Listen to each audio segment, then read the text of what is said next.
देख रहे हैं ब्लू टाइगर न्यूज चैनल। हमेशा देखिए आपका हमसफर, आपका साथी ब्लू टाइगर न्यूज चैनल।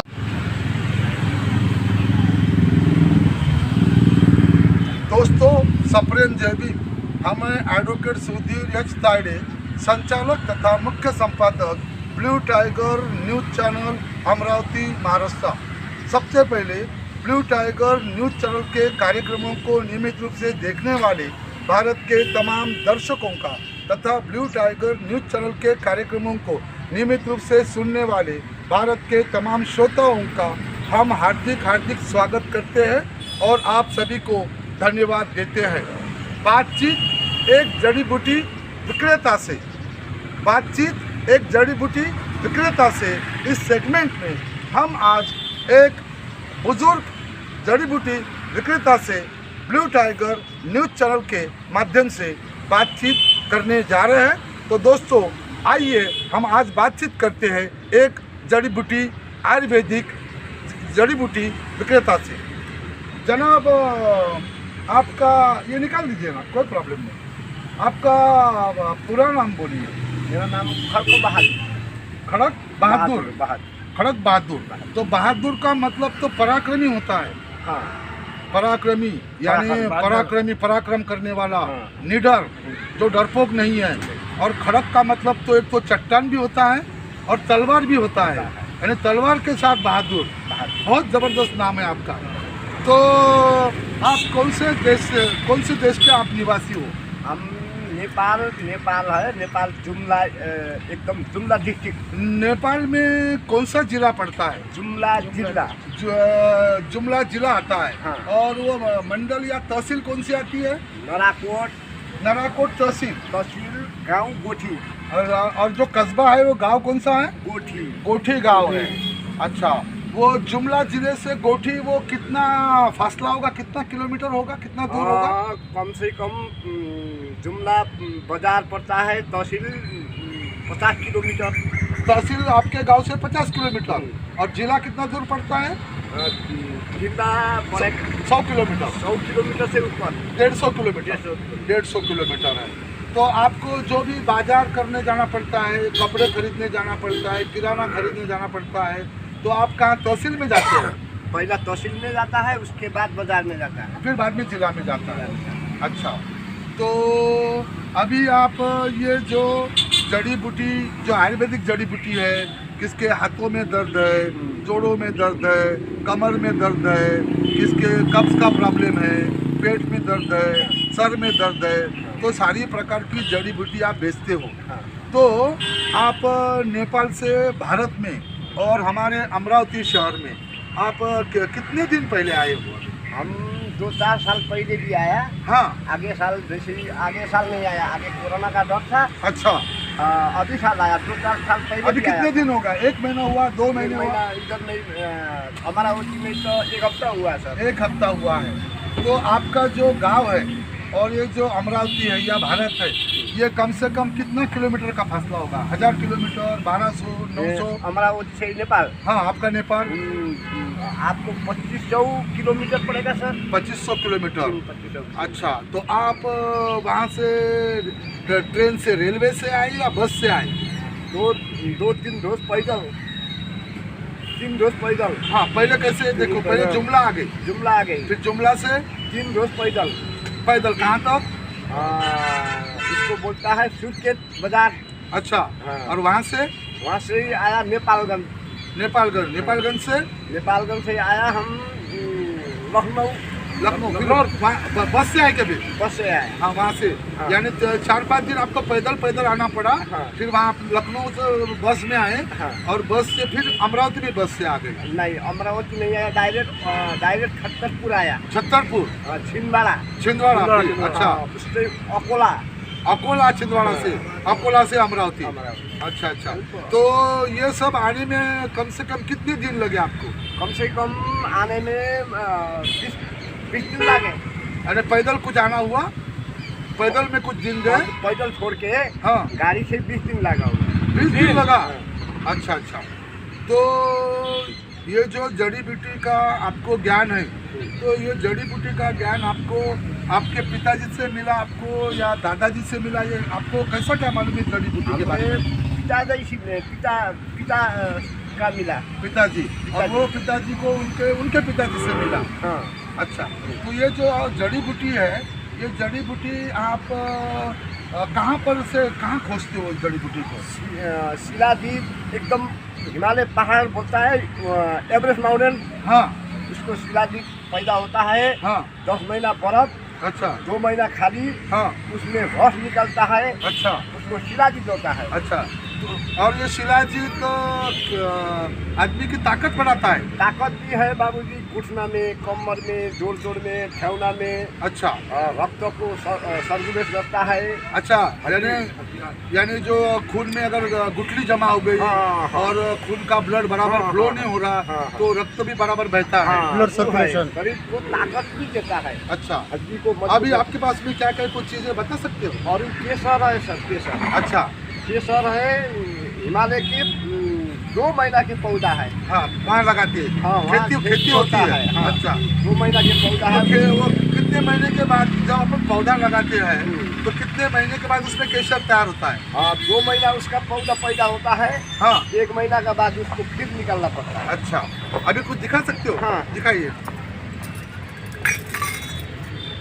तो दोस्तों, नेपाल से, जुमला जिला से ये जो खड़क बहादुर है, ये हमको सारी आयुर्वेदिक जड़ी बूटी की जानकारी देने जा रहे हैं। ये शिलाजीत है? शिलाजीत जाएगा। अच्छा, तो ये क्या ग्राम से कैसा बेचते हैं आप इसको? हम 10 ग्राम का 150 बोलता है, 100 रुपया में देता है सर। 10 ग्राम का 150। अच्छा, 100 ग्राम का 150 रुपये? नहीं, 10 ग्राम का। 10 ग्राम का 150 रुपये, किसी को आता 100 रुपये में? 100 रुपया। अच्छा, और क्या है? और दिखाइए, नीचे मत रखिए, शिलाजीत ऊपर शिलाजीत हो गया सर। हाँ, ओरिजिनल शिलाजीत। 1 नंबर शिलाजीत। केसर हो गया सर, केसर। ये केसर है? केसर हो गया। ये कैसा, ये क्या क्या ग्राम रहता है ये? 1 ग्राम 150 सर। 1 ग्राम का 1 ग्राम 150? 150। 10 ग्राम तो 150। ये कौन से काम में आता है? शिलाजीत ये केसर? क्या है सर, सबसे आँख का रोशनी बढ़ता है। हाँ, केसर छोटा बच्चा देखी लेगा, ऊपर 60-70 उम्र का आदमी खाई सकता है। अच्छा, ये ताकत के लिए है, हड्डी का कैल्शियम बढ़ता है। अच्छा, दूध में डाल सकते हैं इसको? दूध में 2 पत्ती 3 पत्ती। बंद करो इसको। और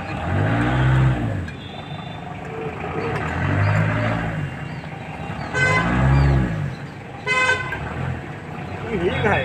हाँ, ये हिंग तो इधर भी मिलता है हमारे। इधर भी मिलता है अलग तरह से। हाँ, ये क्या काम करता है हिंग? डाइजेशन? हाँ, डाइजेशन, हाँ, सर्दी जुकाम के लिए, पेट का गैस। नहीं, जिसमें गैस होता होगा ना। हाँ। और ये कैसा दिया है आपने? 50 रुपये में 10 ग्राम से। 50 रुपये में 10 ग्राम रखिए। और क्या है?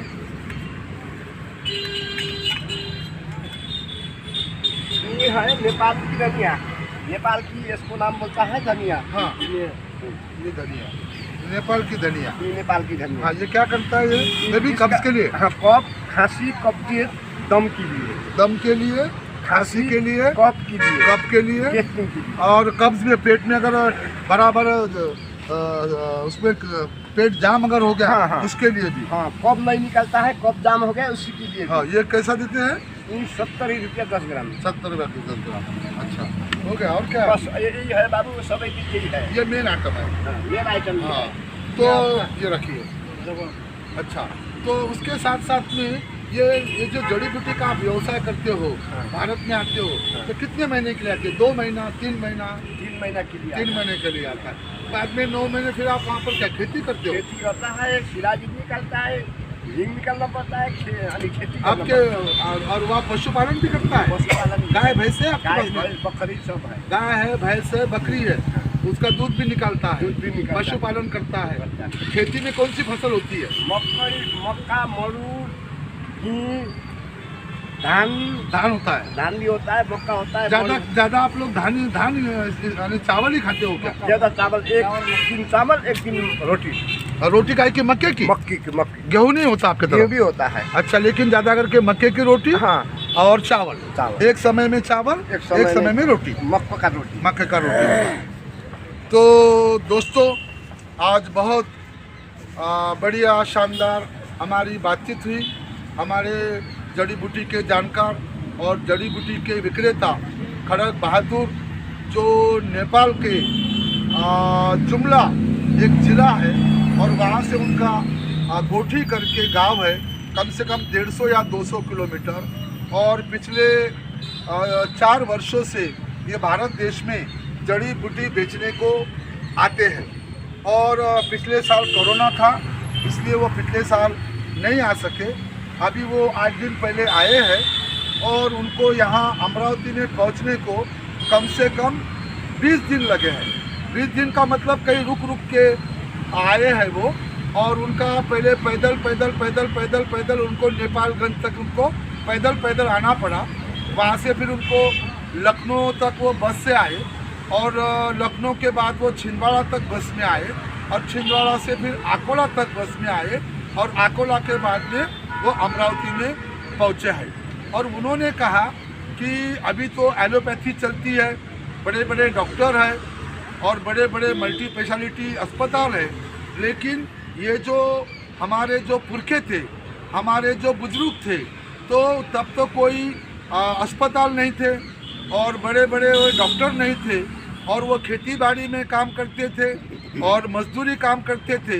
लेकिन हमारे ये जो लोग हैं, ये लोग जड़ी बूटी के बारे में उनके पास बड़ी जानकारी थी और पहाड़ में या तालाब के किनारे या नदी के किनारे जो भी जड़ी बूटी है वो जड़ी बूटी लाते थे और जड़ी बूटी का इस्तेमाल करते थे। तो हमारे जो बुजुर्ग है वो बुजुर्ग कम से कम 90 साल, 100 साल, 110 साल तक उनको किसी प्रकार की बीमारी नहीं होती थी। अभी इस युग के अंदर में हमारे ऊपर में हमेशा हम तनाव में रहते हैं, हमारे ऊपर में पढ़ाई का टेंशन होता है, कोई हमने 2 व्हीलर 4 व्हीलर ली उसकी गाड़ी की किस्त चुकाने का टेंशन होता है, इलेक्ट्रिक बिल नहीं भरा उसका टेंशन होता है और 24 घंटे हम आराम करते हैं, कोई मेहनत के काम नहीं करते हैं, तो हमारे पेट के प्रॉब्लम तैयार होते हैं और हमें कब्ज़ की प्रॉब्लम होती है और अनगिनत बीमारी के हम शिकार हो रहे हैं। तो जड़ी बूटी जो है ये हमारी लंबी उम्र के लिए और हमारी अच्छी सेहत के लिए बहुत फ़ायदेमंद है। आज हम खड़ग बहादुर से मिलकर हमें बड़ी खुशी हुई है। अगले बार हम किसी जड़ी बूटी के जानकार से बातचीत करेंगे। अब हम हमारी बातचीत को यहाँ विराम देते हैं।